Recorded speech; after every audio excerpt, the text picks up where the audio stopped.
Asteroid of fear.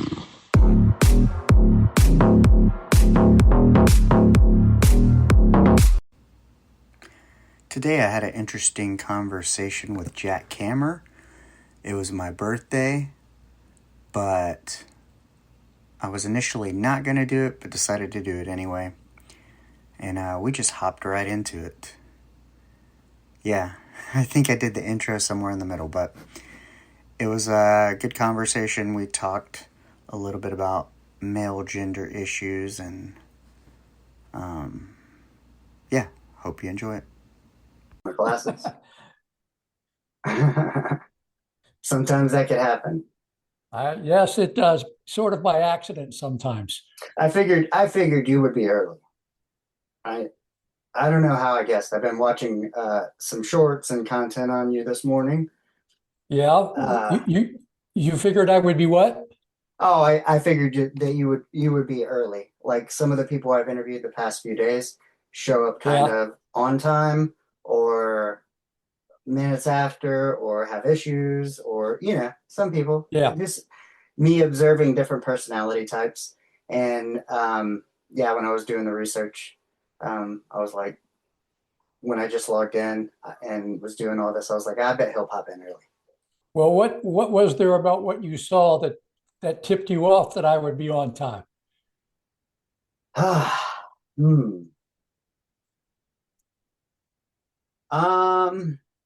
would say your passion. Huh.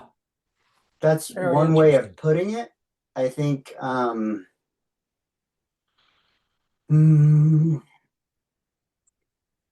passion is one way, but then you could tell by, I think, some of the things you've done, some of the projects you've done, some of the things you've been a part of, they do require timeliness. I'm sure being a corrections officer, all those things.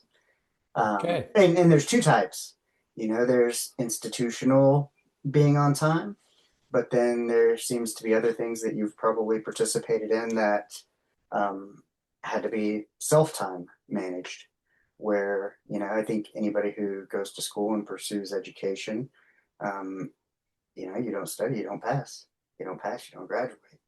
Um, you know, with with knowledge at the tip of everybody's fingers and people wondering what's the value of an education. Well, I have a master's, and that should tell you that I can complete things, I can see them through. It took a lot of different qualities and aspects of a person that are positive to get through that experience. I didn't float through it. I didn't pay for it. I'm not a celebrity's child or anything like that. So, you know what I'm saying? I do indeed. Yeah, it was a 1 year. I was in grad school with a new job management, relocated with a 1-year-old. Yeah, it was challenging.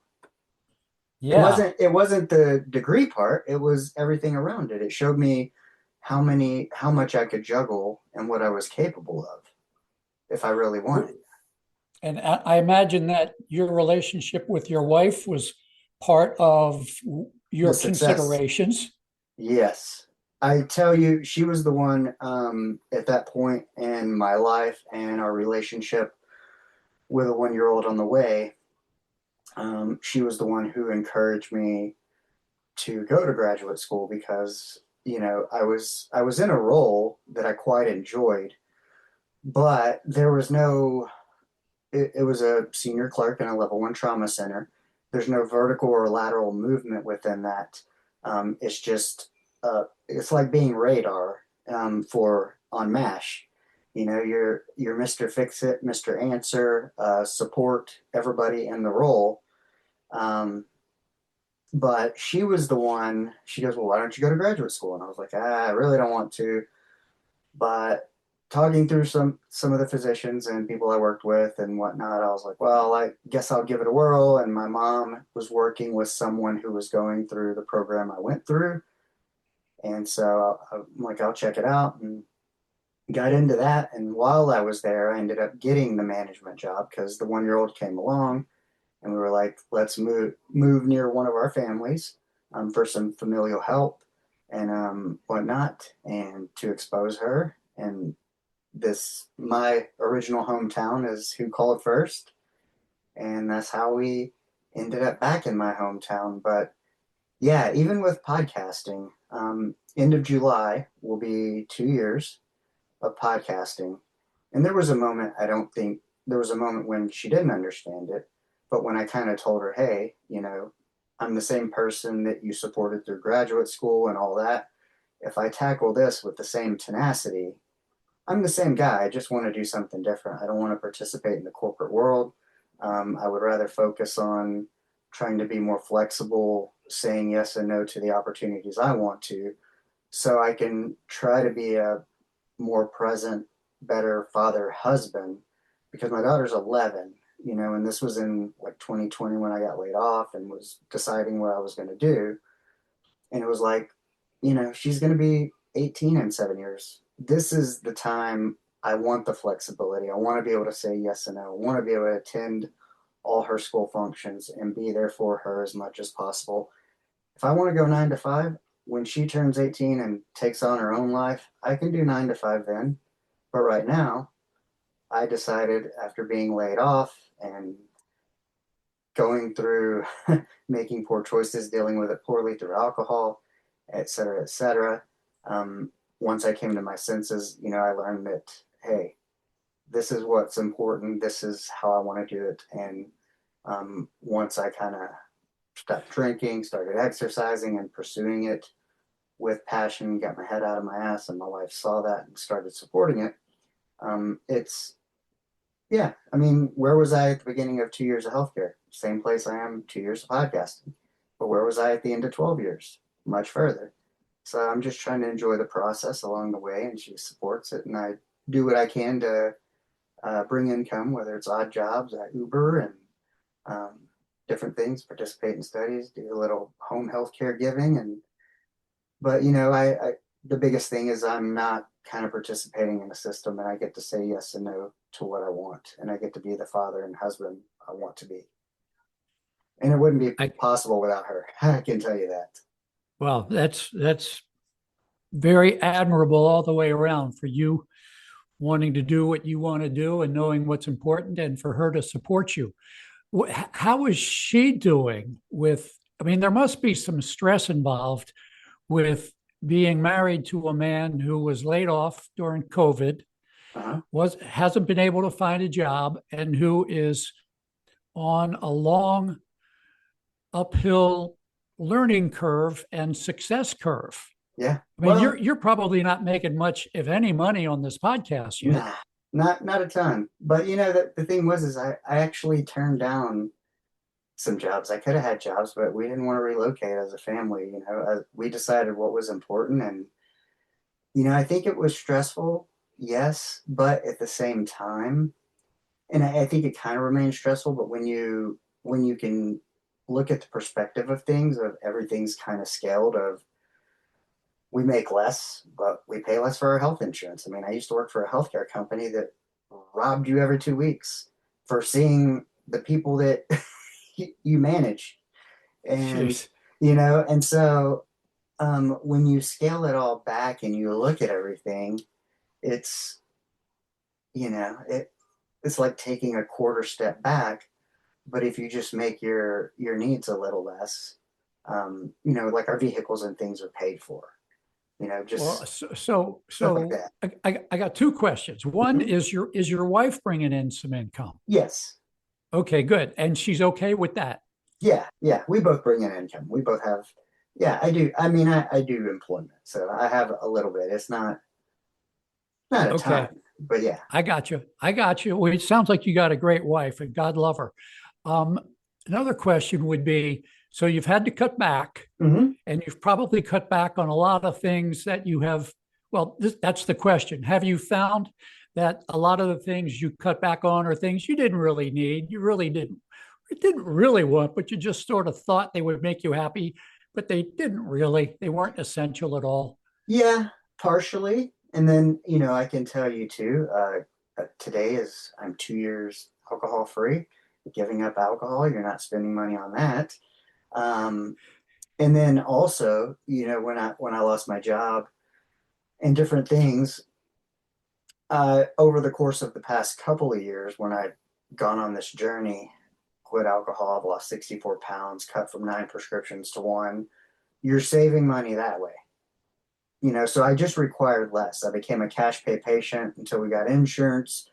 I would go necessary enough what was required to get my medication. Then I started working on losing weight, getting off medication. So I required less. Less requirements means less out. So it took me, you had to take a good look in the mirror and go, what can I do? What's not serving me? What's serving me? Am I being all I can be? Am I being the best person to me? What am I showing my family of what's important to me? What am I showing my daughter? She was the one. I can remember filling out an application to go back to the company who laid me off. And she goes, "Do you really want 2 and 3 a.m. phone calls again? Why don't you start a podcast?" And I went ahead and applied to the job, and probably within half an hour, it was less than an hour, they had already said no. I was like, well, I guess I'll start a podcast. But my daughter goes to an art school, and they have stuff where the junior high kids write plays. They do run all the sound, all the visual type stuff. And so I want this to kind of be a long-term thing, something I could bring her into. She's the one who showed me how to use CapCut. So yeah, I don't know. Long-term, I would like to have some sort of family business that included her, that was artistic in this form, out trying to help people through conversations and perspective, and about identifying what's really important. I mean, at the end of the day, we're all human, and we all want to love and be loved, and we're all just trying to do the best we can, and making, mountain. So you said your daughter is what? Did you say she's 11? Yeah. Okay, so she's a girl growing up in the United States of America in 2025, and she's being bombarded with advertising and marketing and influencers telling her what she needs to have so she can be happy. How has she responded to the fact that you've had to cut back on some things, including probably some things that she would have liked to have had because the influencers told her she should? I think I don't know where this started, but at some point when I felt she was able to understand things a little better, I think slowly starting to introduce concepts of like sometimes she'll go out and she'll be like, "Oh, I didn't get anything." Or we can go in a store and I don't find nothing. I go, "Just because we came in the store doesn't mean you have to leave with anything. It's okay to look." And I felt like I started introducing that long ago, and it's finally arriving. And I think a lot of it, especially the past 2 years, when I think about losing weight, doing the podcast, I have to think about, anytime I thought about quitting or anything like that, I go, what am I showing her? And so I think by my daily habits, what I practice doing, if you spend more time creating than consuming, then you're spending less money. So I think it's by action, and I think she kind of understands that. And she gave me a Father's Day card the other day, and he wrote some stuff in there that made me feel like she's picking up what I'm putting down in terms of what's important in life and what we need. So I listened to one of your podcasts, and you mentioned during that podcast that you got this card and that it actually made you cry a little bit. Oh, I think I cried a little bit in the podcast, or my voice cracked a little. Yeah. Would you be willing to read what she wrote? No, Too personal. I can't. Too personal. Well, okay. She wouldn't even let my wife read it. She told me to read it in my room alone. So it's between her and I. Jeez, that's Yeah. nice. That's Yeah. nice. It was just between you and her. That's it. Wow, that's terrific. she must really value you as a dad. She does, and I'm grateful.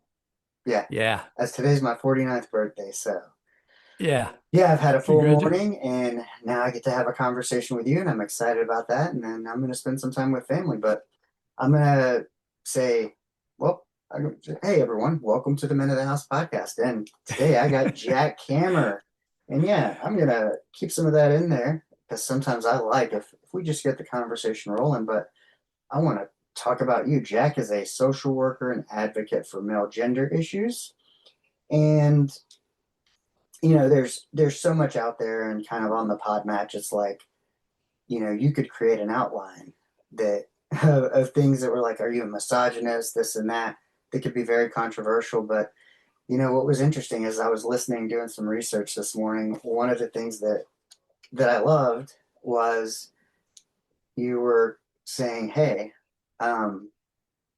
would it surprise you if there was, that there's more black males in jail than there are black women. But there's also more white males in jail than there are white women and Latino, and go across the board. And being a male is hard. And it's funny because I started talking to my wife and talking about the interview, and she's like, yeah, like, well, you guys don't have to do this, that, the other, but you guys have this. And I was kind of telling her, yeah, but that's a physiological, biological thing. But there's other social things that make it difficult um, to be a guy. And I've had other episodes where I've talked to people, and you had the women's movement, and they've made so much progress. And like I was telling her, it's like, you know, women can make their own money. They don't necessarily need a man who just gives the money or provides the money. Um, and the fact that they can do that can make it more deeper. And well, now we need an emotional connection. Now, it's not what's modeled to us and what we're told about what it means to be a man. And then, like, I think some of the time frame you grow up in. I was born in 76, and so the 80s and 90s, and you're kind of seeing some of that traditional role of, my grandfather worked for the city, my grandmother kind of waited tables, did this and that, but was kind of a homemaker. um, and maybe, like, let's say in the 80s, the Cosby Show starts coming out, and Claire's a lawyer. You have two high working professionals. Now you're seeing that on TV, and that's what you're seeing as a model, because you have women fighting their battle for equality. Um, and yeah, and so it's just been interesting. But I think, now we have to look at what's been modeled to us, what's been shown to us on TV, these movements that have kind of been happening, whether you're aware of them or not. Because I don't really think I was, until it was like pointed out, well, women have done all this stuff and men had kind of stayed the same. But now people want men to come up with all this other stuff. Now it's not just enough to provide a paycheck, or it's not, you need to check all the boxes. Um, you ask a woman what she wants. It's like, well, I want somebody who's 6'2" to 6'4", who's in finance, who makes six figures, who looks like a bodybuilder, and or whatever, a fitness model, and yada yada yada. Well, it's like, yeah, you're looking at the one of the 1%. So yeah, it's interesting how it's changed. And I have three daughters. My wife and I, we've been together 19 years, and she had a 2 and 3 year old when we got together, and they are now 22 and 21, and we have an 11-year-old. And so, with all daughters, I'm happy that they can go out and do these things, and they don't necessarily have to rely on a man. But amidst all this, I think it's maybe now it's created a question, or maybe some confusion of, what does it mean to be a man nowadays? What is a man? You have some people saying, like, you have this kind of, if you look on Instagram or anything, you're going to see like a whole toxic side of it. And then you're going to see people who might be, I did an interview with a guy, Michael Bryan. If you haven't heard that episode, it's a great one. But his brother was an EOD tech, I believe, in the Navy. And he didn't want to, like, take a worm off or put one on when they were fishing. And he's like, but dude, you, like, been to combat, EOD, all this stuff. He goes, when I need to be that person, I can be that person. You know, right now, I don't want to do this. And so, yeah, and to me, that really resonated with me and that's what I think about I look at my life of 49 years, the different iterations of it, the person I've been, whether or not I was drinking, not drinking, what I was into at the time. I mean, I can be a real motherfucker. I can be an asshole. Having been a manager, worked in level 1 trauma centers where it's all about the job, worked in restaurants, on kitchen lines, been in the military in the 90s where hazing was prevalent and it's all about, you know, rub some dirt on it, get back in, shut your mouth when you're talking to me. That was kind of the culture I grew up on. I grew up in. And then, you know, being a father and going through all this stuff, and you have all this workplace stuff. I mean, I've been written up for telling people the truth. What would you do if we walked out of here? Well, you'd be replaced with travel nurses. Oh, that hurt your feelings? You think a $7 billion organization is going to stop because I told you the truth, but I'm the bad guy? Like, you know, for a fact, like, you can't just, like, you can threaten me, but I can't tell you the truth. Okay. Yeah, anyway, but So did that contribute to your being laid off, that you had the no, audacity to tell the truth? no, no. Okay. It doesn't, Okay. I don't think it ever helps, but, Okay. you know, because it's one of those things that, you know, there it's no doubt as I've kind of stepped out of the system, like if you're in corporate healthcare for 12 years and you see like you get training programs, there's all these trends of whatever, and things kind of change and slowly morph. And it's almost like you don't even know that they're morphing. Things you can't say, things you can't do, you can't tell the truth, you can't use these words, everything's offensive. But we got to include everybody. I mean, I come from environments where your ability to do the job is what it's based on, and people either like you or don't based on your ability to do the job. Because I mean, like if you're in a emergency situation in a emergency room working, either you contribute. You know, if you're a liability to the team, then you will not be on the team. So, Got it. Got it. And there was a lot of that in the military too. and kitchens are the same way. Um, it's very structured and hierarchical.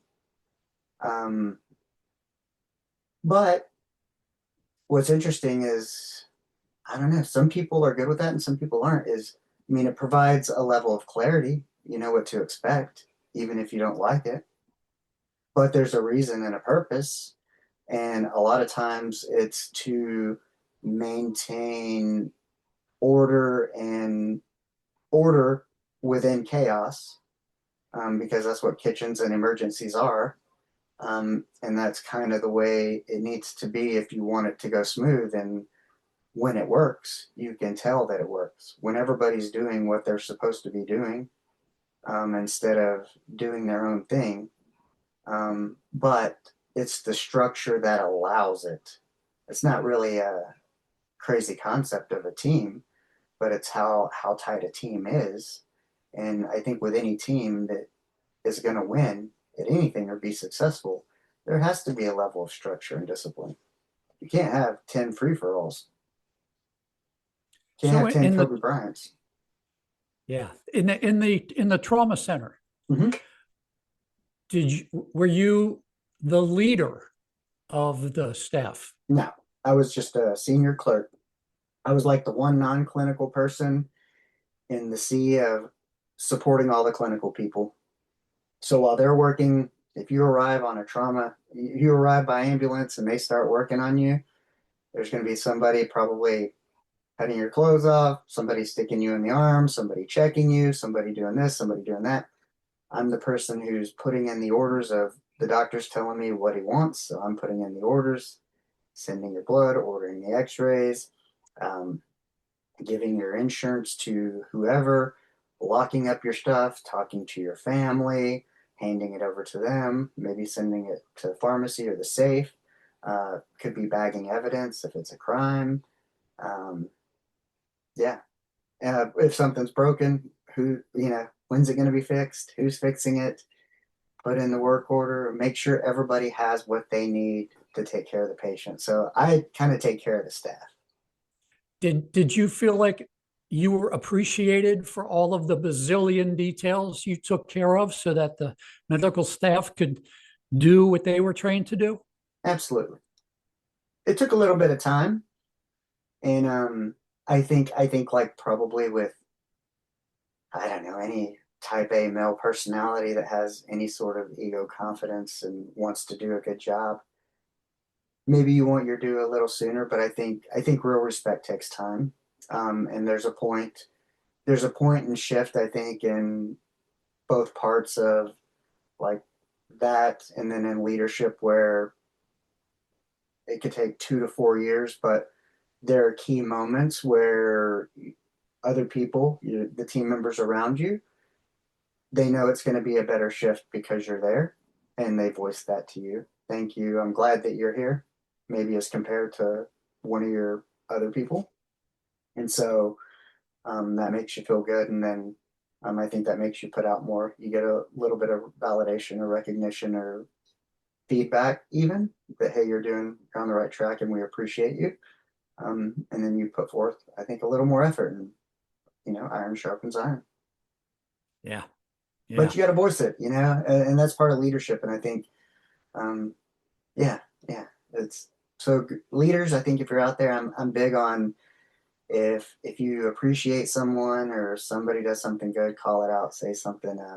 If the moment is now, if that person is there to hear it and you're here to say it, do it. Life is fragile. Chicken today, feathers tomorrow. You just don't know. So, it matters. Yeah. But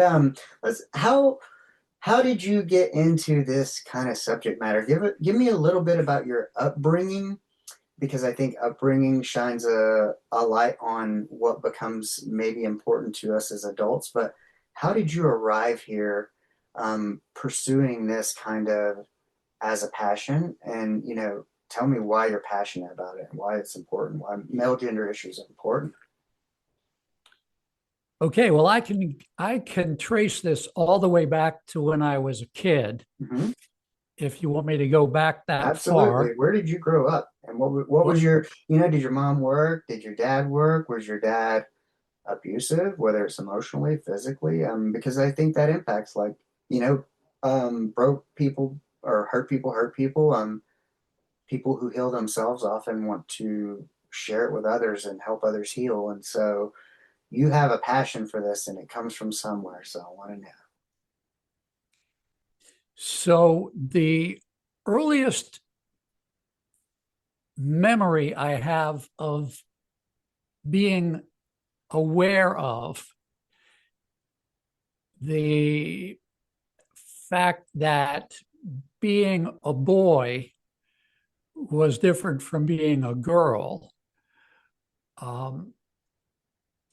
and detecting that there was sort of maybe some problems in store for me because of that, goes back to when I was a little boy. Now, I want to walk back a little bit to talk about what it was like for you raising girls. Mm-hmm. No doubt, that it's not a good thing to say to a girl, even though it's probably not said very much these days because people sort of have gotten the message. But with your other two daughters, since they were being raised earlier, it might have happened more to them. You know that it's not a good idea to say to a girl who's good at math, gee, Susie, you're really good at math for a girl. Mm-hmm. Right? Yeah. And you don't say, gee, Mary, you're really good at sports for a girl. Or, gee, Betty, you're really interested in science for a girl, right? We know that that's not a good thing to say. And it sort of sends a negative message, even though it's sort of wrapped in terms of a compliment. It's not really a compliment. Yeah. It's sort of a way of saying, wow, that's odd. That's odd. And it's almost a little bit a way of saying, you know, if you don't want to be odd, just do what all the other girls do. Mhm. What I used to hear as a little boy Mhm. was, gee, Jack, you're really good with babies Mm. for a boy. For a boy. You're really good with babies for a boy. And I'm thinking, wait a second, what do you mean? What's that about? And, you know, I had the same sort of feelings that we understand girls have when they get this left-handed compliment. They weren't really giving me a compliment saying, well, Jack, you're really good with babies for, you know, it's really great to see a boy who's good with babies. It's like, wow, you're really good with babies for a boy. Like maybe there's something wrong with you. Maybe Yeah. you're odd. Weird. You know, maybe you have a personal problem. And, you know, now what I see years and years, decades later, is that, you know, this was an element of sexism. It was an item of sexism that basically was telling me sort of the corollary of what the left-handed compliments say to girls. Don't get into math. It's not for you. Don't get into science. It's not for you. Don't get into sports. It's not for you. Play with dolls and prepare to be a homemaker. It's almost like segregation in a way, like you go in this Yeah. line over here. Yeah, exactly. And so what I see now is that supposed left-handed compliment I heard was really basically a way of telling me, don't get too involved with relationships and love and nurturing, because what you need to focus on is getting a job and making money. Mhm. Right? Yeah. And so, you know, you mentioned a few minutes ago, and I jotted a note because I didn't want to forget it. You mentioned a few seconds ago that you're really glad that your daughters are able to make their own money. Mhm. And that's a good thing all the way around. Money's a good thing. And the ability to make it's a good thing. And the independent ability to make it is a good thing, so that people cannot manipulate you or control you by their ability to make money and your inability to make money. You know, Mhm. no, that's off the table. I can make money if I want, and I can, and I do, and I will. And so, you know, forget about controlling or manipulating me to do and be what you want. When you said that your 11-year-old daughter wrote you a birthday card that was exclusively between you and her, I thought, wow, this is so great, because this is the beginning of where men need to go in terms of being independent and able to have for themselves, by their own devices, by their own means, what they need. So, you know, just as in the bad old days, men could manipulate women and control women Mhm. by keeping them completely dependent on the men, for their food and their housing and their clothes Yeah. and everything they needed. It's also true. And that's pretty much been undone. And God bless the women's movement for throwing that system out. Mhm. There is still a system in play, though, that adversely affects men. And your birthday card is like the first crack in that wall. Because one of the ways women were able to counteract men's ability to control them financially was that women were able to sort of hold their own by making it clear that I control your emotional life. And to me, it has always seemed that if you were to draw an organizational chart of the typical American family, you would have the mother as the CEO,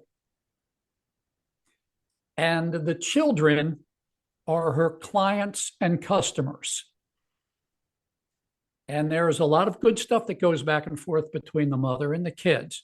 Where is the father in this organizational chart? Well, I know he's often thought of as being at the top, He's but chief I of don't buy it. operations, maybe. Well, you know, it's very It's in the operations part. It's yes, it's very done. operational. It's very operational, very transactional. The way I see it is that in this organizational chart, the father is sort of on a dotted line to the mother, because he's really just a supplier. He's just a supplier. He supplies the money to the mother, and then she makes sure that the kids get what they need, and she also makes sure that she pays the bills to the supplier. But she's the boss emotionally. And we need to change that, not because women are evil or bad. It wasn't because men were evil and bad that they wanted to sort of make sure that they had a position of, you know, of too much control, really. We need to address the fact that women have too much control over men's emotional lives.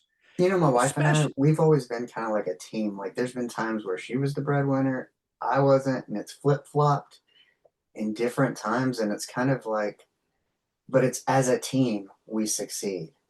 And that's kind of been the throughput, is the teamwork. It's not about who is more, is this is a team. The outcome is the same, whether you work in an emergency room or when I was a manager. When people bicker, I go, look, we all have the same goal. The end point is the same. We're all trying to reach the same destination, but how we're going about it is just different, and we're arguing over that. So let's understand that we have the same mission, and that we just have a different viewpoint for how we're going about it, and work together. And you must know, I think you do. I think you appreciate your wife, and you understand that she is not. She is not. She is much better in this regard than many women would be. I mean, look, there are women who would find an excuse to divorce a husband who got laid off during COVID, couldn't find a job, and then decided he's going to start a podcast and not make a whole lot of money. There are women who would divorce a father like that. Oh, yeah. And you got one who's not doing that, and God love her. So she's really a very sort of a new age woman, just like, you know, you and I are sort of new age men, in that we really value the importance of relationships and the essential need we have for emotional lives. So God love your wife. Hooray for her. Man. Yeah, there is, I think, no doubt, without her, without my daughter, you know, we've been married 12 years, but together 19. I always felt like I'd be incarcerated or dead. Because I would have gotten myself into some sort of trouble somehow, some way. But, I had this post today. Somebody said, like, what are a couple of relationships that you're grateful for? And I have a best friend who I've been friends with. So if I'm 49, he'll be 49 next month, since we were 6 years old. So, 43 years we've been friends. And so we sat next to each other in first grade, and we've lived together. We've been roommates in Florida, here.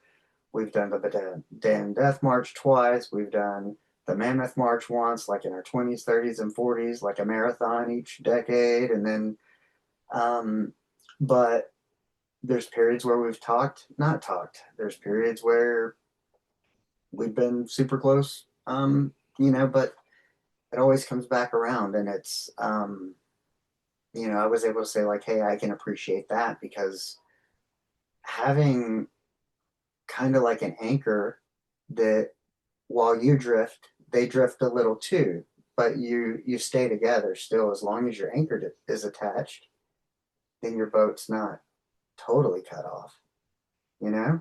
It's allowed to drift a little, and that's the challenge. But the thing is people kind of like getting an education, understanding that you were able to do that. The same with being with the same person for 19 years or maintaining a friendship for 43, is that you've gone through something and shown that it was valuable to you over a period of time, never left it, never walked it away, when you could have. A lot of people would have, for many things on both sides. It takes a lot of acceptance and forgiveness. And that means, I think it says a lot. And those two things are two things that I've done longer than I've done anything else, whether it be healthcare, anything. So, yeah, it's interesting. Nice, nice. I want to ask you a question. Mm-hmm. I want you to think about the idea of an alpha male. Mm-hmm. So just think about that for a while and try to keep track of, pay attention to what images pop into your head about alpha males and who they are, what they do, how they act, what's important to them, what motivates them. And then I want you also to think about yourself. Mm-hmm. Do you think of yourself as an alpha male? Do you think of yourself as very different from an alpha male?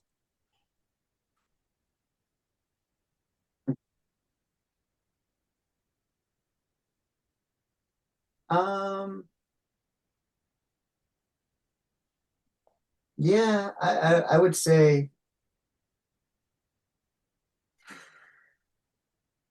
there's part of me that wants to say I would once describe myself as an alpha male. But if I think of the people, of alpha males that I respect, and I look and ask myself, like, my self comparison to them, I would say, yes, I'm an alpha male within certain rooms, certain circumstances, certain situations. Um, but definitely in other places, not. I think there's levels. Um, and I would say, in some places I'm alpha, some places I'm not. But to me, like, it doesn't matter. I look at it as kind of, like if I were at a party, not too long ago, and I think I did an episode talking about, like, how some people might look at everybody and go, like, who's the alpha male, this and that, the other. I look around and go, like, okay, like if a tornado happened or something happened and there was an emergency, like, look at all these different people's skill sets and resources we could pull from, because we all have different things. And and then when I think about being in a situation like that, and I think about myself having lost 64 pounds and trying to get in some sort of shape over the past couple of years, of going, like, if you're in a group and you want to contribute, then the better you are as a male, the more work you put into yourself, then the more you can contribute. If you're in better shape, then you might be the one helping the women and children get out because they were at a party if there was a fire or something. If you're overweight and you can't help, then you're a liability. If you can't even help yourself, then you're an extra liability as a male. And so I think like if I'm in a situation like at a party, that's what I'm looking at and thinking about is kind of sizing up everything and then going, okay, it's never you until it's you, and nothing ever happens to you until it fucking does. And so you can be in an emergency situation real fast. And so I think kind of keeping some level of awareness and sussing things out. And so, yeah, I mean, I think it's natural to size people up. I mean, I do. I mean, when I took my daughter and her friends to the movie in the mall, I'm very protective. If 4 children's responsibility lie to me, then I'm like a super alpha, like don't get close to them, don't look sideways at them, don't look weird. If I got 3 girls and 1 boy with me, like, I'm letting them have a good time. They're 11 and 12 or whatever. I'm taking them to the movies, but it's like, don't approach me with your bullshit. Don't be trying to sell me something. Don't be trying to distract me because I will get violent with you if I have to. And but I don't go around displaying that. I'm not gonna. If I'm holding superpowers, you're not gonna know it until they have to come out. So, your concept of an alpha male then is maybe not entirely, but it has a large component of physicality to it. Being strong, being capable to take care of emergencies, help people get out of a burning building, that kind of thing. Resourceful, thoughtful, intelligent. Those are the other components, but I think there does need to be a physical component. Can I carry my wife and daughter out of the fucking house if it catches on fire? We took care of a 97-year-old veteran who could not get himself out of the bed. And I had to sit there, I had to pick him up off the floor by myself, picking up dead weight. Somebody who's taller and bigger than you, very difficult. But I was able to do it. I was on my fitness journey then, and it was difficult. But this is something you have to think about. His hospital bed wouldn't fit through the door. So if something caught fire and I had to get him out of there, it was going to be all hands on deck. And I did an episode on that. And I think that's something you really need to look at. Like where I live, by the time the volunteer fire department gets here, it's going to be too late.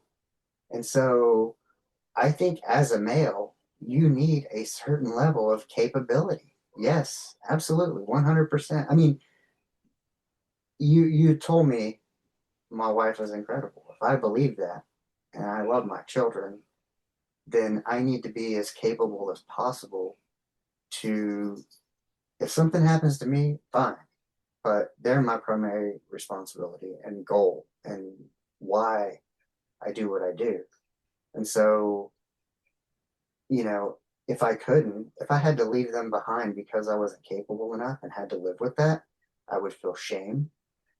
I would feel suicidal. I know this about myself. I would not be able to live with myself. So what can I do? I can do everything I can do. I can prepare myself.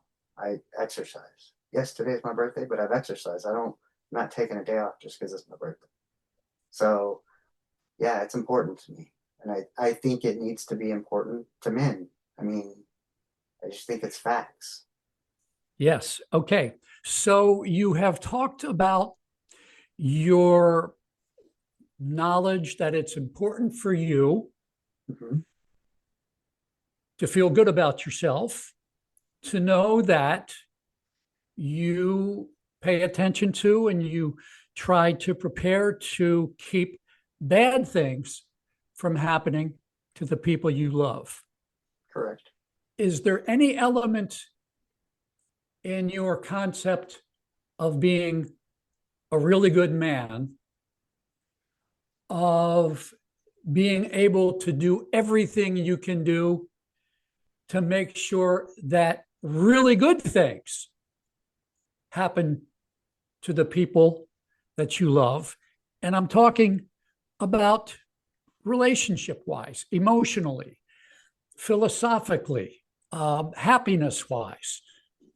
Do you see any alphaness or any particular importance in the male agenda, in the male psyche, in the male checklist of being able to make sure that you try to maximize every opportunity for good things to happen for your? Yes, because I told my daughter not too long ago. She asked me about an interview I did. I did an interview with Tomorrow Needs You, gray hair wearer Marcel Roston. Go check it out. But his daughter, his 16-year-old daughter, hung herself, and my daughter came in and asked me, who was I talking to, and blah blah blah. And I had to explain this to her, and I had to ask myself when was an appropriate time to tell her the truth. And I told her, look, I don't know. I question this as your father, but I need to tell you. And I need to tell you because I'm telling you the truth. I want you to tell me the truth, no matter what. Because if we have the truth, then no matter what it is, we can try to work it and fix it. But if we don't have the truth, then we don't have accurate information to fix something. So it was kind of this thing of like, no matter what you ever go through, I'm here for you. You can always talk to me. And I said, I'm sure no matter what, he would give anything to have one more moment with her, one more conversation with her. And, I had to explain that to her. And so, I think that was kind of a place where it started. And then I make these emotional connections about what's important to me, why I do some of the things I do. And I have conversations with my daughter when, because I'm able to take her to school and pick her up to school because I'm not on this corporate grind. And so we have these moments.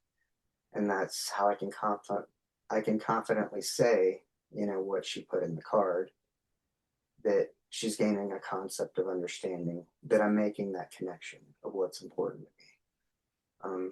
Because no matter what, I want her to always be able to come back and, even if I always felt dumb about something I say or what I go, if something happens to me, she's always got these podcasts to come back and listen to and to remember me, to know what's important, to know why it was important, to know why I did some of the things I've done. And so I think, we didn't have that ability way back in the day, unless your parents or grandparents kept journals or memoirs. But, we're in an unprecedented time to do some of these things. And I think this is the beginning of change. This is how we change it, with conversations and perspective. And so, because I have to think about what kind of men do I want them to marry or partner with, should they decide to partner with men. They're free to do what they want, but yes, there's an expectation, I think, but all I can do, even for them as stepfathers, is be the example. When their boyfriends meet me and see me, they know, hey, I'm 49, but I'm decently fit, and I'm a determined individual. I can be nasty if I need to be. I don't like to be. I try not to be. I err on the side of love. I think love is the undercurrent and the answer. But love is a universal language, but so is violence. Everybody understands it. Very interesting. Very interesting. When we first started talking about alpha males, Mm-hmm. and then I asked you to think of yourself and the ways in which you are the same or different from an alpha male. You took a little while to answer that last question, and you were thinking it over carefully. And I wonder if you may have felt any degree of reluctance or even shame to acknowledge yeah, in some ways, I'm really not an alpha male. I don't feel shame about saying I'm not. I would actually probably feel more shame about saying I am, maybe, because I think sometimes it can be considered toxic. Although, although when I think of alpha males, I don't think of it in terms of toxic. I think of it in terms of like if you were to look at the internet, there's going to be like fake alpha males that just, people who spew bullshit.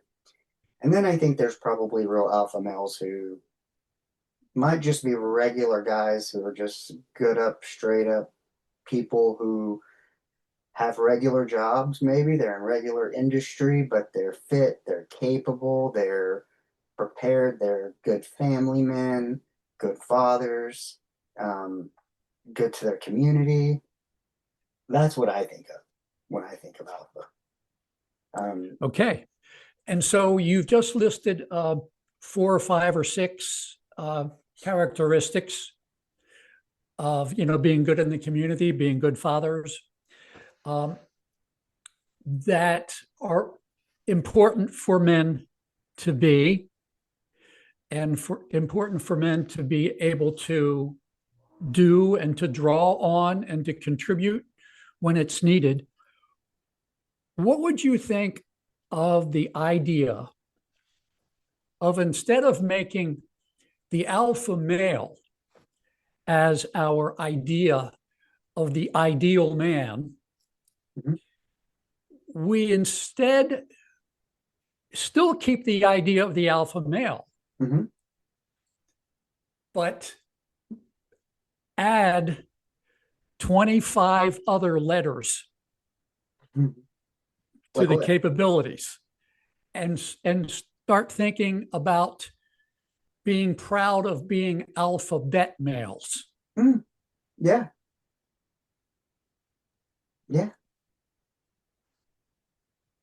Like, and that's kind of what I was saying. Like, I think like where you're at, context in a room, levels. Like let's say when I talk about alpha male and maybe having qualities, and I say like a good leader. Like let's say like I think of like Jocko or somebody like that, somebody who takes input but also gives out output. Um, a leader of somebody who is not trying to flex, but they're, you know, trying to hit all the areas. So it's like if I were there and I'm being led, then I might be alpha in some regards. Like when I'm the leader, when I was managing the clinic, I could be the alpha male or the lead physician, you know? And so it's like depending where you're at. But it's like, yeah, you might have to refer to your beta role, but it's like where are you in the context of the team, the situation, and what you're going to contribute to whatever it is you're undertaking, whatever puts you in this situation, you know? But I think everybody has something to contribute. And so, yeah, and that's kind of what I was thinking about. I like how you're thinking, and where your inputs come from. Um, is it possible, do you think, that you might not be alpha in this situation, and you might even feel like you're beta or some other letter in a particular situation, but knowing, sort of like you're at a party, Mm-hmm. as you mentioned, you're at a party and we all have different capabilities. Mm-hmm. You don't really have a problem with not being an alpha male, like, MacGyver or Mm-hmm. something, you know, who can build a helicopter from utensils in the kitchen, because MacGyver is going to be alpha on that. You trust MacGyver. MacGyver trusts you, and if you need something and you don't have it, MacGyver is going to help you get it, and vice versa. Mm-hmm. So essentially, when we can stop thinking about whether or not we're alpha male, and either we are on or off, and either yes or no, we can all trust each other that we're all going to help each other to the best of our abilities, and we're all going to respect each other. Yeah, I'm aware of what I can contribute, and that's the thing is like I know I'm humble enough to know my limitations, and I think it's kind of one of those things of like if you ask me for something, I would maybe say yes, no, maybe. So like when people say, "Can you do me a favor?" I say maybe. Sometimes I say I don't do favors on the clock, but it's like it depends. Like, what does it entail? I don't know. Is it in my wheelhouse? Is it something I'm willing to do? Do I know about it? Like, give me some context. But it's like I'm humble enough to know my limitations. Therefore, it's kind of one of those things of going, I know what I can contribute. So I'm always maybe looking for what can offset my contribution and fill in the gaps that I don't have. You know? Okay. Yes, this is all great. So, one of the worst, well, maybe I shouldn't load with my values here, but um, what what do you think?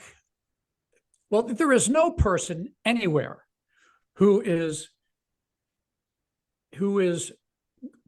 really great in everything. Right. Nobody can do that. No. Um, I would like to talk about the problem of the person who really doesn't feel that they are alpha in anything. And so they sort of become, in a way, dangerous. Yeah. Because they pretend to be alpha in something that they're not really. And so if we rely on them to be really good at this and they're not, that's a liability. So they've created a danger there. That's almost the problem with the way technology is advanced so fast is that we all have the same information available, but we don't all have the same experience or IQ and know what to do with the information, how to process it, how to parse it out. And therein lies the problem is just because somebody has the information does not mean anything. And this is kind of where experience comes in. I mean, yes, experience accounts for a lot. You know, I mean, it's never you until it's you. You've never been in that situation until you've been in that situation. I mean, I've been in, let's say a couple of hospital stories that, let's say, made the news. My grandfather went missing for 18 hours one time, and we were suspects on 12 acres. So it's never you until it's you. And so, yeah, experience, I think, counts for something because you either know what to do, what not to do. And somebody else's experience can count for it too, because you can look at them and go, ooh, that wasn't a good outcome. I probably shouldn't do that. Yep. Great. Do you see the idea of integrity involved in any of the, I don't know, many emotions or pluses and minuses or threats or opportunities involved in men thinking about, who they are, what their value is, their ability to contribute? The idea here I want to talk with you about is, the idea of the mask that many men feel the need to wear. Yeah. About I see it like when you see like that, when I was talking about like fake alphas or you see these fake influencers, like there's some videos I absolutely get a kick out of. But, while I get a kick out of them, there's some truth in it to some of it that addresses kind of what you were saying about is this dangerous to these people are putting a mask on and selling bullshit through a filter to young people who are one day going to be the people contributing, making the decisions of this country to take care of us as older people. And my daughter as a citizen, my daughters. And and all the people I love and care about. So yes, people who are selling bullshit, snake oil salesmen, fake alpha males who are roided out and selling fake supplements and selling these young kids that it's all about this lifestyle and money and et cetera, et cetera. They've touched nothing on integrity as the most important thing. What are they doing what are they doing not behind the post? I mean, if they're fucking scamming you, then they're not contributing anything except to themselves. They're not teaching you anything. Probably the real people out there with integrity and contributing are people we don't even know about. The people showing up at soup kitchens and volunteering and under the bridge doing cookouts, and we have no idea who they are. You know, yes, it's important. And I was listening to a podcast today, Modern Wisdom, and talking about this, and they had talked about something like about promotion of like people getting promoted, and something about like if you do 80% of the work and then spend 20% of the time promoting it, the people in that group got further ahead than people that maybe did more work with no promotion. They're like, if you're doing something good, you got to tell people about it. And I think that's important nowadays more than ever, because if all young people are being bombarded with is fake snake oil salesman bullshit, then they don't know or believe that the good people are out there or that it's possible. And so, you know, part of my podcast is showing that others that, hey, you're not alone. It is possible. Maybe you just need a perspective change. And, you know, like I always say, 20, 30 years ago, being a podcaster wasn't even a thing that you could do when I was growing up to even answer. But there were so many things that seemed impossible, be it a musician, a comic, this, that, the other, mostly things in the arts. But now we're allowed in a way that artists now have so much independence and can put their stuff out there, be it a podcast or their music, and they're not confined by the constraints of the business and the system. And yeah, and you know, so I think you're starting to see, because those models, there was a lot of not integrity in those models, was business people taking advantage of artists and their art, using it to make themselves money, and now artists have their own control. And so yeah, I think it's hugely important that people who are doing good, because this is just the world we live in, like it or not. So it's going to get seen unless you don't have a phone or something, or just do a flip phone. But you're still not immune from it, whether it's YouTube or this or that, the other. So, you know, you can get your AI can learn you algorithm. If you can get positive things in your feed, at least it's being positive people. But it is interesting because you can go down the road of other stuff. I mean, these people know what young men want to hear. And if, man, yeah, I don't know that I want the clowns running the world. What do you think young men want to hear? I could not tell you. That's interesting. Trying to think. I don't know that I've had. Be interesting. I should ask our oldest daughter.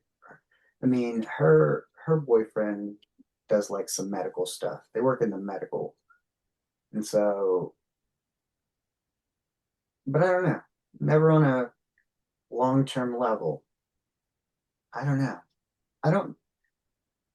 hmm. Yeah, it would be interesting to find out. I don't know what young people want nowadays, but from what I see around me with my eyes, let's say if I'm out Ubering, um, the people, if I look out in the world, I don't know, maybe I see confusion, because I feel That's like what they're. I don't know. I mean, I come from a time where things were more straightforward in the 80s and 90s, and we've gone through all these things of things you can and cannot say. And I think young men are confused and the rules keep changing, and free speech, not free speech, what's postable, what's not, what's offensive, what's not. Um,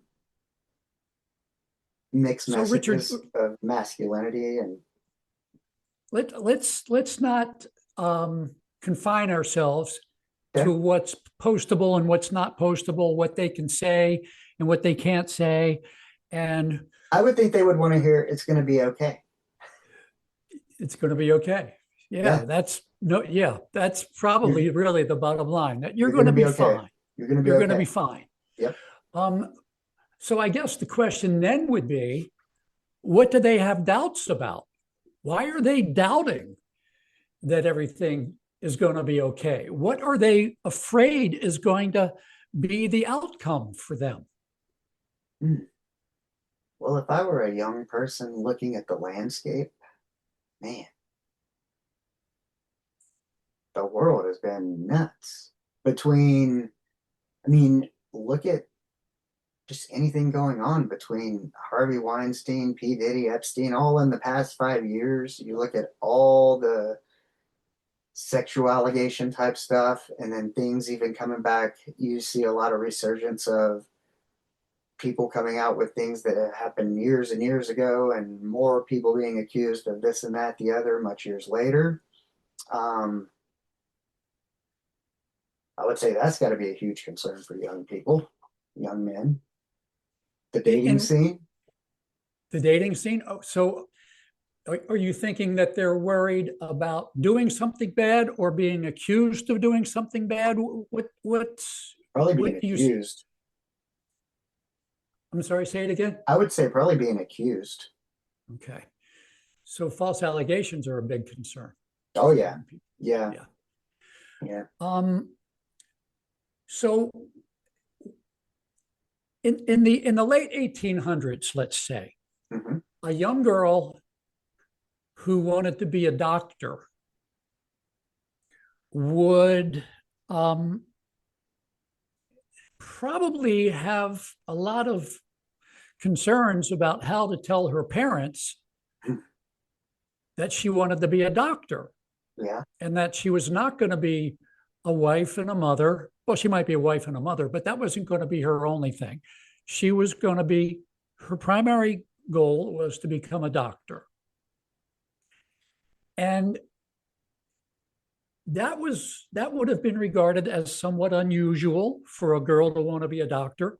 It would especially be unusual for a girl to want to be a lawyer, because if the expectation of girls in the late 1800s was that they are loving and kind and sweet and gentle, and they wear pink and they are frilly, and that's what girls are at their working as essential. chefs. Hey, working as chefs. I came up in kitchens a lot, and there was a time in the '90s when it wasn't prevalent that women worked on the line as line cooks and in the kitchen as chefs, which is so crazy because there was a time and place when they were homemakers and did all the cooking.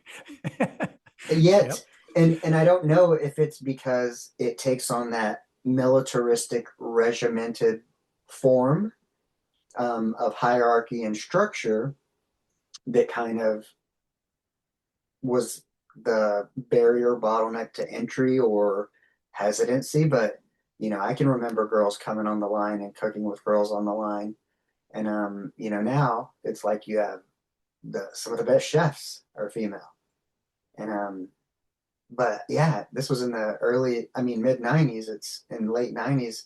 It just wasn't as prevalent, and that's so weird because I have a friend. I don't think it was as much. She's about 10, no, she's 13 years younger than me, but we worked in kitchens together.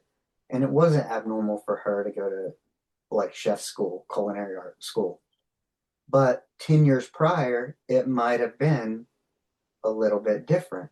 It wasn't as abnormal to me because I had kind of walked away from the culinary world, but it was one of those skills I had in my bag and I just needed a job and ended up with one there at a country club. And but the last time I'd been in that field, it wasn't as normal.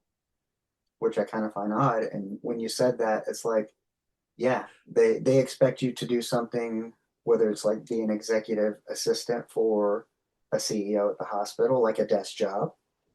That seems more normal. A court reporter, the typey person in the court. Do you ever see males of those? Not many, not many. See, I was a So typist. I went to UIL for typing in the ninth grade on an IBM Selectric 2, and I always thought that that was kind of maybe people looked at me weird because I excelled at bookkeeping and typing. And then when I went in the Navy, I was a yeoman, which is a secretary. But I've always been skilled. I worked for the IRS. I'm a skilled typist and 10 keyist, and I mean that's just my skill set. yeah, I don't yeah. feel less manly for it. I just these are the things I know about. I mean, I was the guy who received your Amcross message to cut you orders to go back for duty. I'm the one who was handing out your paycheck in your mail. All that kind of stuff. You know, somebody's got to keep your records. Um, it didn't mean I was any less manly. That was just my contribution to the team and where I excelled. Okay, so the idea of manliness is in play here, and Mhm. we were talking about what do young boys want? What are they afraid of?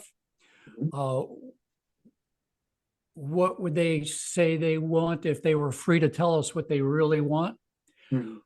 What do you think of the possibility that a lot of young men today like what they see Mhm. in people like Richard Kraft? And they recognize that Richard Kraft is not the is not the most typical kind of man you see these days. Yeah, probably not.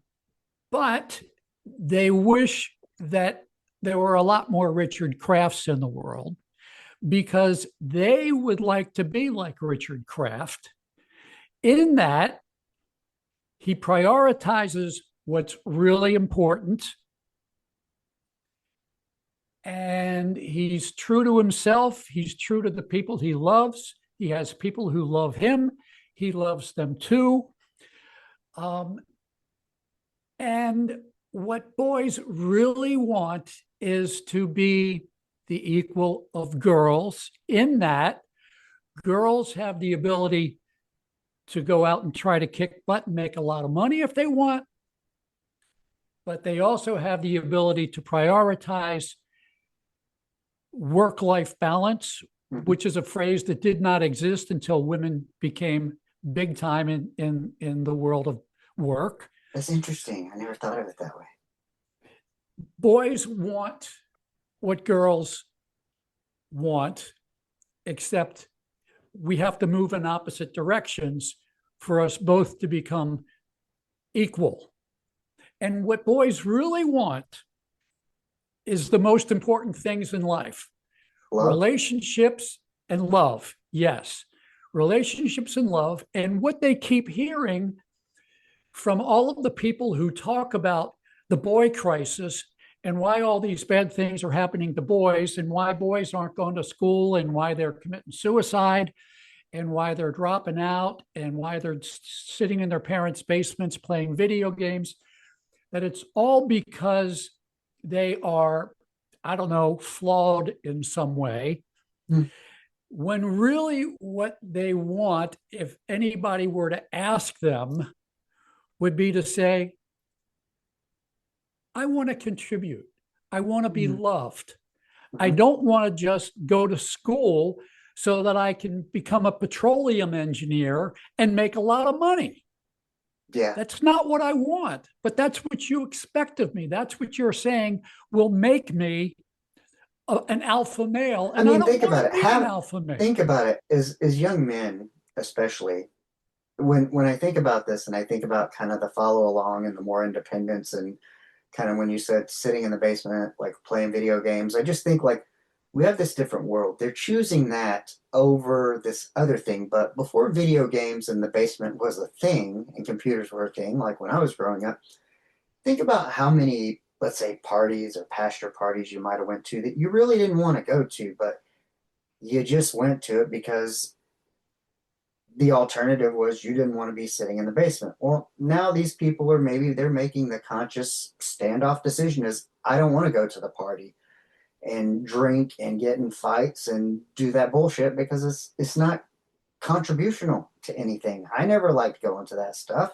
but you go every once in a while just to, I don't know, because there's nothing else to do, or maybe you're expected to, or you're figuring it out. You're figuring out, do I like this or not?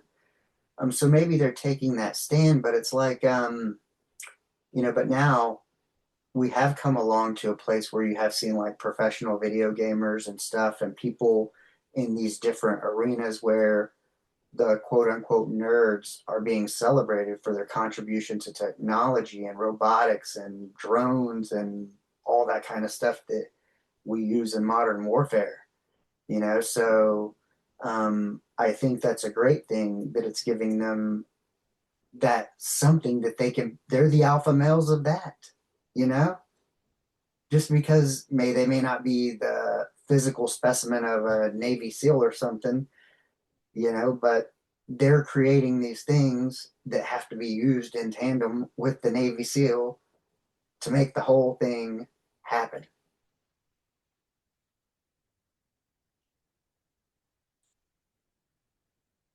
And so the question would be, what do Find they your- want to make? What do they find your want to make alpha. happen? Yeah, Huh? yeah. Find what it's like. You have to find something that ignites you enough to where you feel like you're contributing. In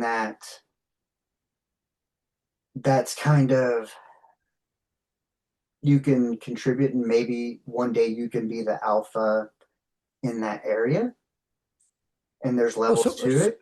It's like me understanding that my identity wasn't tied to what I did as a caregiver person working in healthcare for 12 years, because my identity was crushed. I had to logically go, look, I'm kind, caring, and compassionate. That's what matters. I love to serve. How I serve just takes a different form. I did not want to go back and serve in a corporate healthcare. I turned down a job with Department of Corrections because I didn't want to do that, doing the medical there. I didn't want to relocate. And so, it was about finding something and going, I'm still kind, caring, and compassionate, but I can talk. I got all these skills from interviewing people for jobs. I can talk to people, interview people, give people a different perspective. And through a podcast, I can reach more people than I ever would have as a manager, director, VP of a hospital, because I would have gotten further away from the actual patients and the thing that gave me the joy, serving. And so it's find something like that and pursue it, and then perhaps you're ignited enough and you become the alpha in that area, whether it's robotics, coding, no matter what, get around the right people, and be okay with being a beta. These are the learning stages of it. This is the curiosity moment. This is where the fun happens. The other thing's just the thing. I mean, real alpha people probably wouldn't, I don't know. They're not out there flying it. They're just there. It's like the cool person. They don't know that they're cool. They just exist. They just are, because they're comfortable and confident. They know their limitations. They know where they stand. They know where they need to work. They know where they need to improve. And they're taking actionable steps to do it. Somehow, some way, whether it's 1%, 2%, they have integrity. Doesn't matter what's posted. It matters what's not posted. Doesn't matter what you did in the gym. It's what you don't do in the gym. The hours outside the gym. So the idea of contributing comes up a lot here when we talk about, we're talking about men and boys. We want to contribute. We want to have value. We want to be appreciated. The traditional script for boys to be valued and appreciated and to contribute was the idea of contributing money. Yeah. And now they still want to be valuable and they want to contribute, but contributing money doesn't have the essential component. It's not as essential now because girls are making their own money. Mm-hmm. And so wouldn't it be a good idea if we helped boys feel good about all of the other ways that they can contribute to the people they love, and at the same time, help girls and women recognize and appreciate how important those non-monetary contributions are? Yes. That men and boys are sometimes literally dying to make. How many women plumbers have you seen? Say what? I said, how many women plumbers have you seen? Like let's say like septic tank cleaners. You don't probably see a lot of women signing up to do that job. You see men who need a job and are willing to do what's necessary, be it for themselves or someone. They're not going down in a tunnel full of shit for shits and giggles. Well, let's think about a fellow who is going to take that job. Mm-hmm. He's probably not going to be making a ton of money. Nope. So he's probably not going to be valued a lot by a woman who is looking to him only for his money. But maybe If she has a septic tank. Huh? If she has a septic tank, she'll value him. Well, yeah. But just once a year.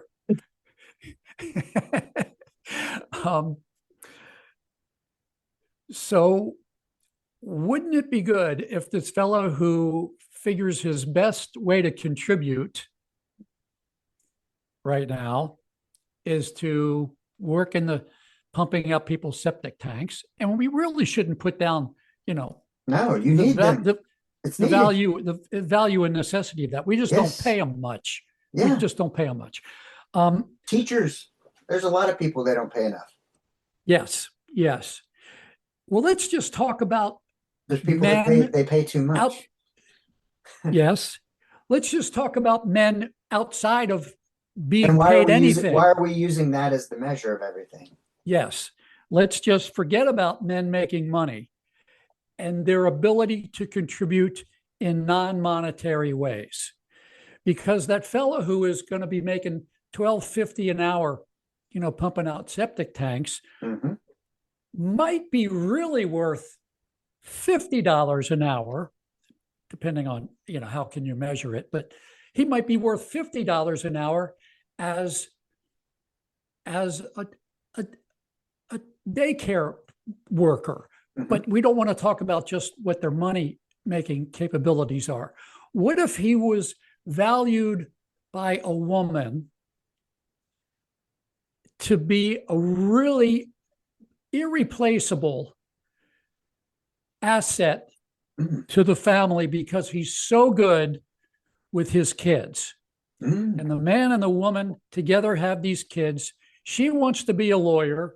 He doesn't want to be a lawyer at all, but he does want to be sort of a coach, sort of a teacher, sort of a father, and he contributes that way.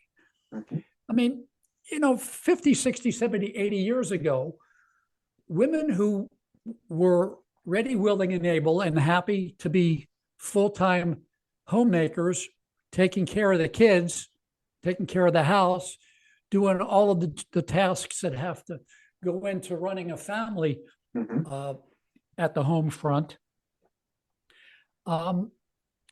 They didn't really have to sell themselves on their value. Yes, they weren't paid a lot of money, but men were looking for women like that. Well, and the thing is, I think probably the value of that somewhere became evident.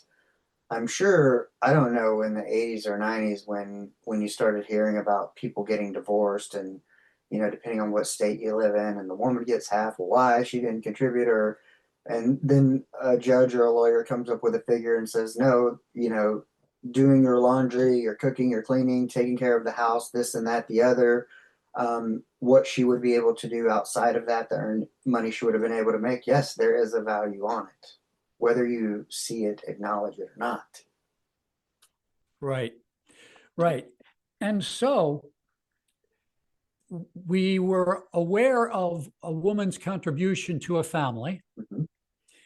and we didn't pay her anything during the marriage, but if there was a divorce, she got compensated for everything she had invested in that family. Mm. Um, would a man would a man who does the same thing except in the other direction and decides he doesn't want to be a lawyer, he's going to quit his job as a lawyer or as an insurance salesman or as an accountant or whatever it was, and he decided he hated and he doesn't want to keep doing that, and he's going to accept the woman's suggestion that she would like to be a lawyer, but she needs some help at home. Mm-hmm. She needs an equal partner at home because she doesn't want to be worrying about the kids all day, especially not when she's in court arguing an important case. The man Yeah, has that counts for a lot. the man has tremendous non-monetary value Yeah. to her. But if there is a divorce, if she decides she loves somebody else, or he decides he loves somebody else, or whatever reason there's a divorce, could that man expect to be treated fairly for what he contributed to the family? I Or don't would know. he, huh? I said, like, in terms of things that you've seen in whether it be court cases, maybe readable ones, and stuff like this, I think that we've started to maybe acknowledge that, like in some marriages where the woman ends up having to pay the husband alimony or something, um, that it's, yeah, I think maybe you're starting to see glimpses of, you would call equality if you call the other way, and equal and opposite equality. Yeah.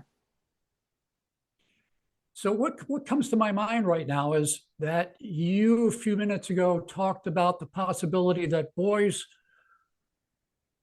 had the idea of being subjected to false allegations of bad behavior very much on their minds, that they feel very liable, vulnerable, at risk, in jeopardy for their future happiness, at how easy it is to make an allegation, and how even if you're exonerated, there's the Still follow suspicion through. will. Well, because of the social media culture and the world we live in, and news kind of being in a sales type business. I mean, regardless of a business is designed to make money. So yes, they have to sell you things that you will read, and therefore, often it's, I think of like, there was a punter or something who, I think it was the Buffalo Bills or the Chargers, and got accused of rape or something, and got like kicked off the team and had to, he finally ended up back in the NFL years later, but it totally derailed and everything. And it's this whole thing of, I mean, some of your prime years, like, it's messed up. Yeah, yeah. And so a man who thinks about giving up his advantages in the world of business, um, to pursue what he really wants, which is an emotional life, a relational life, a nurturing life, being involved in really close and warm and loving relationships with his kids, he would like to take the plunge, give up Mhm. his job, devote himself to being a full-time parent, Mhm. maybe with a little side hustle at Yeah. home to make a little money. Um, but he can't be sure that he's going to be treated fairly if a divorce occurs, because he's probably not going to get a whole lot of alimony and community property Mhm. if the woman is able to say, oh, no, he beat me all the time, Mm. or he sexually molested the children Mm. all the time. You know, the stereotypes that young boys might be perceiving they are vulnerable to could be a really demoralizing, dispiriting, worrisome factor that they just really can't talk about. I think Because, maybe they don't want to participate at all. yeah, yeah, it could be. I mean, if you're not going to be treated fairly, why play the game? Well, you know, I see when you were talking about that, and then I have this thought of like let's say you're in this situation, and regardless of if I did this or not, my wife wanted to be with me or not, I still would prioritize my wife and daughter over myself, whether they're with me or not. Um, but like when you brought in the other part of that, there could be possible unfair treatment on a split due to allegations and stuff. I mean, yeah, that's those kinds of things that you see that are happening that people are, I don't know, like, yeah, it's interesting because my wife and I've been together so long, and I'm the ex-husband and I are close. His birthday was yesterday, and our birthdays are a day apart, but we've been friendly, close, tight for the 19 years, or probably not that long, but a good 15, 16. But the point of it is that, I understood going into this relationship that, look, with the other girls, he's always going to be their father. Um, they're not, because two adults can't get along, they're not the thing to be fought over. They're not things. They still have to be raised. And so this thing needs to work between all three of us because it's not about, it's taken us all. There's been periods of success and less success and more success, each as a family, but it takes a village. We all contribute what we can. Um, and it's kind of always been that way. And I think people thought it was weird in the beginning and couldn't understand it.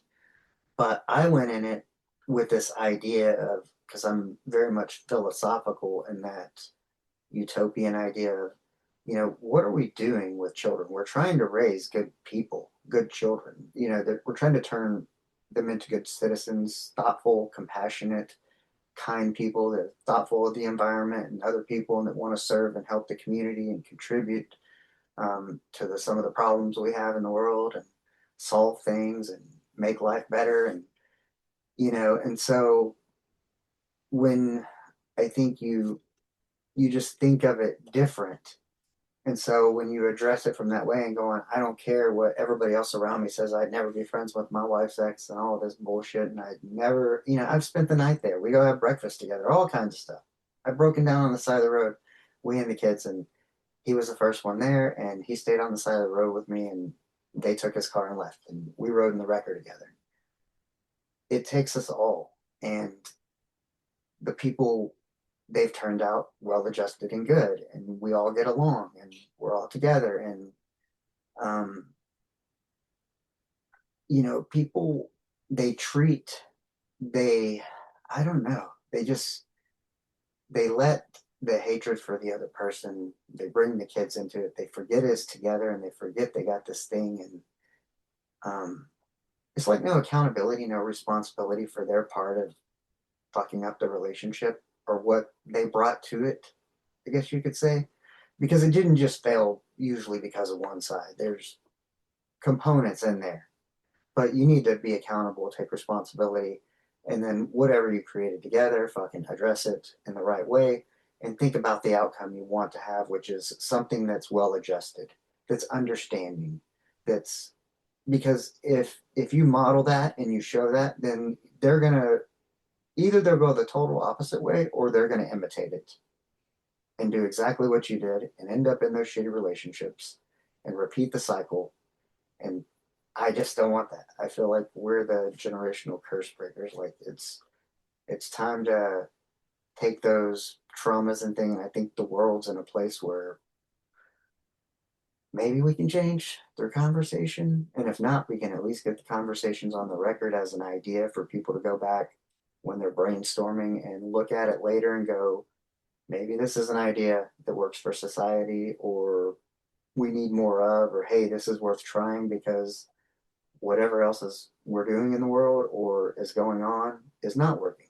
Because think of all the people who probably looked up to P. Diddy and now he's in court for this stuff. And it's like, okay, so you had all these kids who looked up to this stuff, and it's like the whole time it was a wolf in sheep's clothing and you had no idea. And so I think, yeah, truth, conversation, perspective, and accountability and acknowledgement that there's a lot of people who benefited in covering all that up, and probably for some capitalistic monetary gain. So anytime you're going to buy something, purchase something, somebody's trying to sell you something, you probably need to ask them, what's in it for them? Why are they pushing for it so hard? Who's to benefit from this? Really, you're the consumer on most things. You should be the beneficiary. So if somebody's pushing you too hard, more than likely it's manipulation and for their benefit. So don't be afraid to say no. You go into something, you don't have it, so you already don't need it. If it's a value add, then I always say, like, keep your wants low. It's nice to have, yes, like, yes, would it be nice to have a brand new vehicle? Sure. But I have a vehicle with no car payment. And that's good for me. That allows me to be the father and husband I want to be because I don't have a car payment. Because I don't have a car payment, I don't have to bring in as much monetarily, which allows me to bring more emotionally and spiritually and have these conversations with my daughter that she writes me things that can make me cry. But yeah, it's all about perspective and what do you want and what do you need. If you keep your needs and wants low because you don't care what other people think and stay true to you, if you have an idea of love being the underlying current that sees it through, then you follow that when in doubt. Because the other way leads to violence, and that leads to divorce, incarceration, and everything else. And there was a point a couple of years ago after I got laid off. I mean, there was a point I was using alcohol and I had to quit. That's why I'm 2 years sober. No alcohol because things were not going well. I was probably on the brink of divorce. I was probably not going to be able to see my daughter, my wife. And that was just, it wasn't going to happen for me. There was no way I was going to be away from my daughter. And I stopped. And I changed.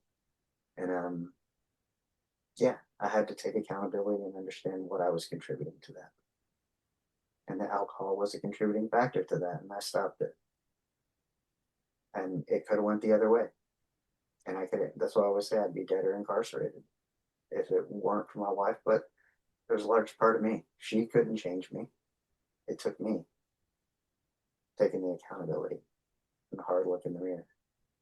And that's what a lot of people, young people, got to look at. Look at yourself, give the assessment. Like, go to the gym, what can you bench? Not for that kind of purpose, for that strength part of going like, oh, if I get in a relationship with a person, can I be useful to them? Can I be a value add?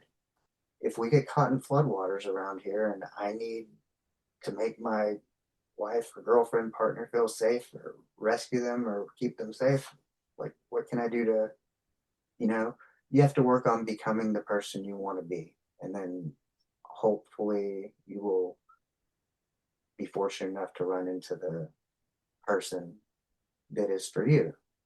But you need to be the person who would attract a high value woman. you need to be a high value man. That's what you want. But high value in those other areas, not just, I'm not talking about money, because that's kind of fake. That's where, you know, you can see if you see the guy with all the money or the guy who's unattractive or overweight and he's got the supermodel girlfriend because he's got the money, then you should know, young men, it's because of the money. Yeah. But that's superficial. Right. So maybe we wrap up with this idea that it would be very beneficial to everyone, men, women, kids, boys, girls, if we explored, brainstormed, blue skied, even though it's not typically the way things have been done in the past, if we really appreciated and took advantage of all of the value that men can provide to the people that they want to provide for, and not just in the old way of men being the providers. It's not just about the money. We can do so much. If we acknowledge more. it, we'll see more. Because what do men like? Exactly. They want to be acknowledged that they're contributing. You know what? Yes. What means more than all the other stuff? Just a simple acknowledgement of like, I appreciate what you're contributing to the team. You are valued. That means Yes. more than, I don't want your fucking foam fingers or your pizza party. You know, if you can't give me a raise, which we all can use because we all know you never pay anybody enough. So if you can't do that, then like truthful, honest, genuine appreciation will do. Yes. Yes. If I can feel that, then I'm happy. There was an article in Forbes magazine I came across that maintains, based on studies of business and corporations, that the number one thing that keeps people happy on the job is not the raise, it's not the money, it's the A word, appreciation. I just want to be appreciated. And man, I think that might be the key word for men and boys, because there is so much evidence that we're not really appreciated. We're sort of being depreciated. That is really creating problems. Like boats and vehicles. Say what was that? Like boats and vehicles were being depreciated. Yes, that's right. Yes. Well, we're being like a country's currency. Tax write-offs for some depreciations. Yeah. We're being treated like assets or liabilities, rather than as human beings. And that really needs to change. And people like you are leading the change. And we need a lot more people like you to lead the change, because there are a whole lot of people who really aren't courageous enough. I feel like I'm an odd man out. I feel like people probably go, he's spouting some hippie woo-woo bullshit. But I don't know. Like, to me, there's I don't know. I don't know. There's things that remain true to me that are truths of, 20 years ago, of things that have remained constant in my life, whether it be the relationships, some of my beliefs, and they revolve around that, and the love is the undercurrent. But when I'm the truest, best version of myself during these decades, but I still feel like it's far-fetched. I still feel like we're in a world that you're just competing with the fake stuff that's always this capitalistic idea of money being the main thing. Like, I don't know, like, there's been so many people, like, you can hear people with money tell you, no, that's not the thing. But somehow people still cannot not go for it, or not like touch the damn hot doorknob or whatever it is. Like, they still, like, no matter what, it's a terrible idea. Yet everybody does it. there's still some inherent, I mean, maybe because it means security, security means clarity. And when you say clarity in terms of like maybe generational wealth, knowing like my daughters would be without, not have to work, not be without, have to be without a man or whatever. They could just live their life. So I get it from that term, but you know, the thing is really everything should be about day and process, because the end goal, like the byproduct, either you're going to either you're going to be financially compensated for the things you provide to the world, which is a summation of your daily habits, or you're not. You will get a level of compensation according to the level of effort and habits you choose and how you choose to contribute to them, but that's not the important thing, nor is necessarily the outcome, because we all want to think about the outcome. We all try to do things for the outcome, but really the magic is in the day and the day process, which becomes your outcome becomes a byproduct of that. You know, I just started exercising 2 years ago and sticking at it consistently, and now I look 64 pounds lighter and different. You know, but I never said, oh, I want to look like that. I never had a mental image. I mean, maybe a little bit. It just looked better. But yeah, you know, I don't know. That's what I've been thinking a lot about lately. But yeah, I think I definitely think I don't know. I wish more people saw it, I guess. I wish more people were a little more receptive, or could just drop all the fake acts and go, yes, we have a fucking problem, and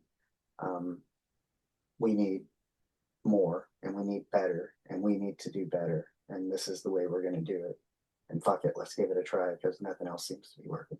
Yeah. Yeah. We need more of the important stuff, and less of the stuff that people are trying to sell us because they got to keep the economy running. All right, Richard, I got to run. All right, man. I appreciate you spending some time with me today on my birthday, and it was a real talking. pleasure. It was very much of a pleasure, Mr. 49. And look, I can assure you, you don't need to dread your next birthday. I look forward to it. I can give you personal testimony to the fact that there is life after 50. You're gonna be okay, just like the young people want to hear. Yeah. And you know what? I'm gonna keep on those daily habits and make sure that, you know, I'm gonna just keep going. I'm gonna make 50 even better than 49. I don't doubt that. That's my goal. I think you're moving on up. Yeah, I'm trying. Well, as I always say, go out and be the person that you would want to meet. There you go. All right. Good, you have a good one. For you. Take care, Richard. Thank you so much for having me on your show. You too. You're welcome.